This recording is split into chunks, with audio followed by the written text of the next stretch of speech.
बिस्मिल्लाहिर्रहमानिर्रहीम। Chapter number 5 environmental chemistry. तो students इसके दो पार्ट हैं। पहला पार्ट जो है इन्वायरमेंटल केमिस्ट्री का, इसमें एटमॉस्फेयर को डिस्कस करेंगे और जो सेकंड पार्ट इसमें इंशाल्लाह ताला वाटर को डिस्कस करेंगे। तो इस चैप्टर में आप एटमॉस्फेयर को डिस्कस करने वाले हैं। आज मैं इसके शॉर्ट क्वेश्चन आंसर्स जो हैं 1 to 4 इंशाल्लाह ताला कवर करने वाली हूँ। सबसे पहले तो ये समझ लीजिएगा कि केमिस्ट्री की वो ब्रांच जो इन्वायरमेंट से रिलेटेड होती है, जो इन्वायरमेंट की स्टडी करती है, उसे इन्वायरमेंटल केमिस्ट्री कहा जाता है। मेरे पास जो पहला शॉर्ट क्वेश्चन है वो आपसे कह रहा है कि एयर पॉल्यूटेंट्स क्या होते हैं और मेजर एयर पॉल्यूटेंट्स क्या होते हैं और इसके सोर्सेज कहाँ कहाँ से होते हैं। तो सबसे पहले तो एक टर्म समझ लीजिए कि पॉल्यूटेंट्स क्या चीज़ होती है। हर वो चीज़ जो कि हवा में मौजूद हो, या फिर वो लैंड पर मौजूद होती है, या फिर वो वाटर में मौजूद होती है, और वो क्या चीज़ फैला रही हो, पोल्यूशन फैला रही हो, तो उसे पॉल्यूटेंट कहा जाता है। अब फ़र्ज़ कर लीजिए आपके क्वेश्चन में आपसे पूछा जा रहा है कि एयर पॉल्यूटेंट्स क्या है। इसका मतलब क्या है कि हवा में वो तमाम चीज़ें जो पॉल्यूशन फैला रही हैं वो क्या कहलाएंगी, एयर पॉल्यूटेंट्स कहलाएंगी। तो जो मेजर एयर पॉल्यूटेंट्स हैं वो कौन कौन से होते हैं और इसके सोर्सेज क्या है, ये आपको समझ लेना चाहिए। एक बात तो स्टूडेंट्स आपने अच्छे तरीके से समझ लेनी है कि जो बेसिकली एयर पॉल्यूटेंट्स है ये इंसान की अपनी मिस्टेक की वजह से फैल रहा होता है।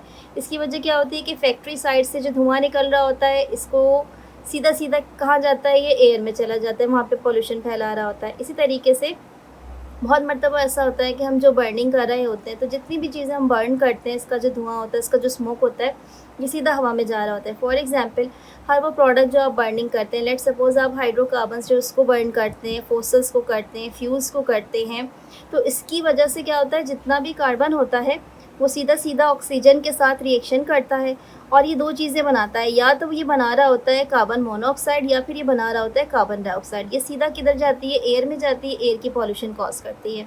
इसी तरीके से लेट सपोज़ आपके पास सल्फ़र मौजूद है, आप इसको बर्न कर रहे हैं, ये हवा के ऑक्सीजन के साथ रिएक्शन करती है, सीधा सीधा ऊपर जाती है, क्या प्रोड्यूस कर देगी, ये सल्फ़र डाइऑक्साइड।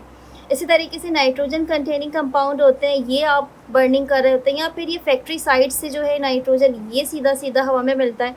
अब ये ऑक्सीजन के साथ जब भी रिएक्शन करेगा तो ये दो तरह के प्रोडक्ट बनाएगा, या तो ये नाइट्रिक ऑक्साइड बनाएगा जिसको NO कहा जाता है, या फिर ये NO2 यानी कि नाइट्रोजन का डाइऑक्साइड बनाता है। तो ये तमाम के तमाम केमिकल्स जो हैं ये क्या करते हैं, ये सीधा सीधा हवा में जाते हैं और हवा में जाने के बाद उसमें पॉल्यूशंस क्रिएट करते हैं।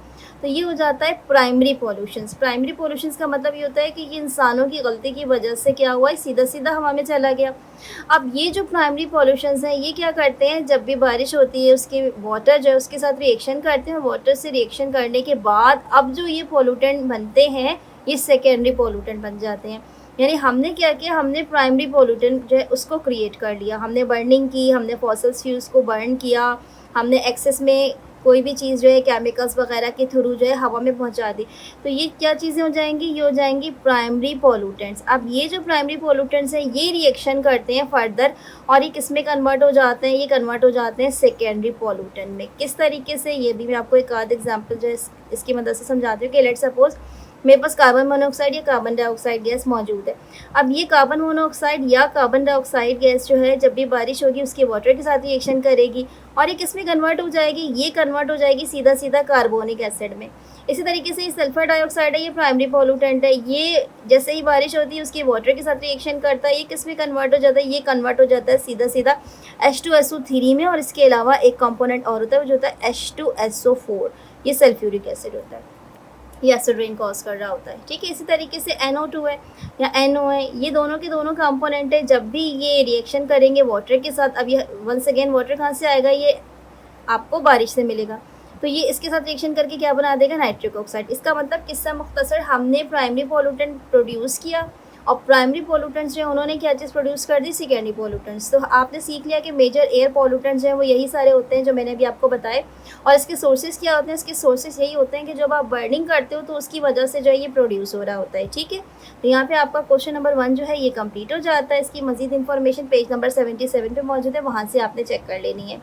नेक्स्ट जो क्वेश्चन है आपका क्वेश्चन नंबर 2, इसमें आपसे पूछा जा रहा है कि जो एयर पॉल्यूटेंट्स हैं इसकी ह्यूमन हेल्थ पे क्या क्या असर हो सकते हैं। जनाब, सबसे जो मेजर इफेक्ट होता है ना ह्यूमन हेल्थ के ऊपर किसी भी किस्म की एयर पॉल्यूटेंट का, तो वो जो मेजर इफेक्ट होता है वो आता है आपका रिस्पायरेटरी सिस्टम जो है ना, इसको डैमेज करता है। अब ये रिस्पायरेटरी सिस्टम में कई तरीके से प्रॉब्लम प्रोड्यूस कर सकता है। फॉर एग्जांपल, ये इसमें वर्म यानी स्वेलिंग्स प्रोड्यूस कर सकता है, या फिर ये अस्थमा की बीमारी प्रोड्यूस कर सकता है, या फिर आपको सांस लेने में प्रॉब्लम हो सकती है, या फिर जो ट्रैकिया है इसमें कोई इन्फेक्शन हो सकता है, या इसके अलावा लंग्स जो है इसकी प्रॉब्लम्स, और इवन बाज़ केसेस में लंग्स कैंसर तक प्रोड्यूस कर रहा होता है। तो ये तमाम के तमाम जो एयर पॉल्यूटेंट्स हैं ये ह्यूमन हेल्थ में काफ़ी सारे, ये कह लीजिए कि साइड इफ़ेक्ट्स होते हैं इसके, जो कि ये प्रोड्यूस कर रहे होते हैं। काफ़ी सारी बीमारियाँ होती हैं जिससे ह्यूमन हेल्थ हाईली रिस्क पर होती है। इसको मज़ीद आप अपने बुक के पेज नंबर 78 और 79 पे चेक कर लेंगे, तो उससे आपको पता चलेगा कि हर एक प्रोडक्ट जो आप इस्तेमाल कर रहे होते हैं ना, और जिसको आपने बर्न कर दिया होता है, वो हवा में चली जाती है। जैसे कि कार्बन डाइऑक्साइड है वो अलग प्रोड्यूस कर रही है बीमारी, सल्फर डाइऑक्साइड है वो अलग कर रही है, इसी तरीके से नाइट्रिक ऑक्साइड है या नाइट्रोजन डाइऑक्साइड है वो भी मज़ीद बीमारियां पैदा कर रही है। मगर ये तमाम की तमाम बीमारियां किस में डील कर रही होती है? रिस्पायरेटरी सिस्टम और उसी से रिलेटेड तमाम के तमाम प्रॉब्लम्स में। इसको मज़ीद पेज नंबर 78 और 79 में आपने देखना है, लेकिन इन सब में आपको एक ही प्रॉब्लम नज़र आएगी, वो क्या होगी? रिस्पायरेटरी सिस्टम का प्रॉब्लम। इसके अलावा कोई और ख़ास ऐसा प्रॉब्लम नहीं होता। नेक्स्ट जो क्वेश्चन आपके पास, क्वेश्चन नंबर 3, ये आपसे पूछ रहा है कि कॉज ऑफ एसिड रेन क्या होता है, यानी कि क्यों एसिड रेन प्रोड्यूस होता है। तो देखिए, एयर पॉल्यूशन की वजह से एसिड रेन प्रोड्यूस होता है, क्योंकि जब भी एयर जो है उसमें पॉल्यूशन होती है वो प्राइमरी पॉल्यूटेंट्स बनाता है। ये प्राइमरी पॉल्यूटेंट्स वाटर के साथ रिएक्शन करके सेकेंडरी पॉल्यूटेंट्स बनाते हैं। अब लेट सपोज, जैसे कि मैंने अभी आपको पहले क्वेश्चन में ये वाली बात समझाई कि कार्बन मोनोऑक्साइड या कार्बन डाइऑक्साइड, इसने वाटर के साथ कार्बोनिक एसिड बनना है। अब जाहिर सी बात है, जब ये बारिश में कार्बोनिक एसिड बारिश के पानी के साथ मिलकर बनाता है, तो बारिश का पानी आसमान में ऊपर से नीचे आता है, नीचे से ऊपर नहीं आता। तो ये बारिश का पानी जहाँ जहाँ भी गिरता है, इसमें कार्बोनिक एसिड भी मौजूद होगा, इसमें सल्फ्यूरिक एसिड भी मौजूद होगा, इसमें नाइट्रिक एसिड भी मौजूद होगा। तो ये तमाम के तमाम एसिड्स क्या करते हैं? वाटर के साथ रिएक्शन करके सीधा ज़मीन पे गिरते हैं। इंसानों के ऊपर गिरेंगे, प्लांट्स के ऊपर गिरेंगे, सॉइल के ऊपर गिरेंगे, एनिमल के ऊपर गिरेंगे। तो हम सबको अच्छी तरीके से पता है कि जो वाटर है इसका जो नॉर्मल pH होता है ये तकरीबन 7 के अराउंड होता है, जिसमें ये ड्रिंकिंग के काबिल होता है, मतलब आप इसको पानी को पी सकते हैं। जब एसिड रेन होती है तब क्या होता है कि ये pH जो है वो ड्रॉप हो जाती है, और ये तकरीबन 5.5 से लेकर 6 के अराउंड में हो जाती है, जो कि एसिडिक रेंज है। और बाज़ वक़्त ऐसा होता है कि वो एरिया जहाँ बहुत ज़्यादा सेकेंडरी पॉल्यूटेंट्स बन रहे होते हैं, या जहाँ पे ये समझ लीजिए कि बहुत ज़्यादा एयर पॉल्यूशंस होती है, उन जगहों पे pH जो है वो मज़ीद ड्रॉप हो जाती है और तकरीबन 4 के अराउंड हो जाती है। It means it is highly acidic. तो ये तो जिस जगह पर भी गिरने वाला है ना ऐसा पानी, एसिड रेन इस तरह का, वहाँ पर सिर्फ और सिर्फ बर्बादी आनी है और इसके अलावा और कुछ नहीं होना। तो इसीलिए हमें इस बात का बहुत ख्याल करना चाहिए कि किस तरीके से हम जो है ना फ्लोरीन कंपोनेंट्स हैं इसका इस्तेमाल कम करें, हम बर्निंग का प्रोसेस है इसको कम करें, हम बिला वजह कोई भी चीज़ रहे इसको बर्न ना करें। इसी तरीके से फैक्ट्री साइड से जो धुआं निकल रहा है इसको हमें प्रॉपर न्यूट्रलाइज़ करना चाहिए, ताकि जब वो एयर में जाए तो उसमें ये जो हार्मफुल इफ़ेक्ट्स हैं ये सारे कैंसिल आउट हो सकें। ठीक है, अब जो एक आज की क्लास का लास्ट क्वेश्चन है, ये आपसे पूछ रहा है कि ग्रीन हाउस इफेक्ट क्या होता है और ये ग्लोबल वार्मिंग पे किस तरीके से असर करता है।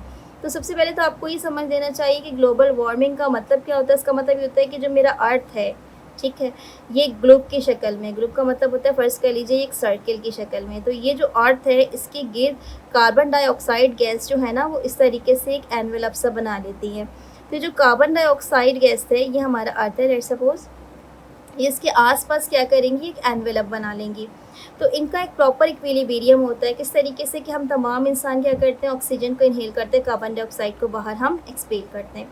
तो इस तरीके से क्या होता है कि कार्बन डाइऑक्साइड का एक नॉर्मल लेवल होता है जो कि हवा के इर्द गिर्द होता है, अर्थ को इस तरीके से सराउंड करता है। तो जब भी सूरज की रोशनी, क्योंकि आपको पता है सन जो है वो बहुत फार है हमसे, तो जब भी सन की लाइट्स इस तरीके से हम तक पहुँचने लगती है ना, तो ये कार्बन डाइऑक्साइड जो है वो थोड़ी देर के लिए उसको ट्रैप कर लेता है। तो थोड़ी देर तक ट्रैप करने की वजह से क्या होता है कि अर्थ का जो टेम्परेचर है ना ये मेंटेन रहता है। तो ये सारा कुछ अगर इक्विलिब्रियम में हो तो बहुत अच्छा है। यानी सन की लाइट हम तक पहुंची, अर्थ तक पहुंची, इसके बाद कार्बन डाइऑक्साइड का जो एनवेलप है उसने क्या किया, इसको थोड़ा ऐसा ट्रैप किया है, थोड़ा टाइम ट्रैप किया है। अब ज़मीन पर क्या होता है कि थोड़े से अर्थ ट्रैप होने की वजह से इसका जो टेम्परेचर है ये नॉर्मल रहता है, और ये टेम्परेचर जितने भी लिविंग ऑर्गेनिजम्स हैं उनके लिए सूटेबल होता है। इससे कम होगा तो भी हमें नुकसान करता है, इससे ज़्यादा हो तो भी हमें नुकसान करता है। लेकिन होता क्या है कि जब भी ग्रीन हाउस इफेक्ट प्रोड्यूस होता है तो उसमें कार्बन डाइऑक्साइड ज़्यादा ट्रैप होने लगती है। जब वो ज़्यादा ट्रैप होने लगती है यानी कि कार्बन डाइऑक्साइड की कंसनट्रेशन आपके एटमॉस्फेयर में बढ़ गई, तो जैसे ही सूरज की रोशनी इस तक पहुंची तो जाहिर सी बात है जब कार्बन डाइऑक्साइड कंसनट्रेशन में ज़्यादा होगा तो वो सन की जो ये रेज़ है इनको एब्जॉर्ब भी ज़्यादा करेगा। जब वो ज़्यादा एब्जॉर्ब करेगा तो वो ज़्यादा लाइट ट्रैप करेगा, ज़्यादा लाइट ट्रैप करेगा, तो ये जो अर्थ है ये ज़्यादा देर तक आपकी हॉट होती है।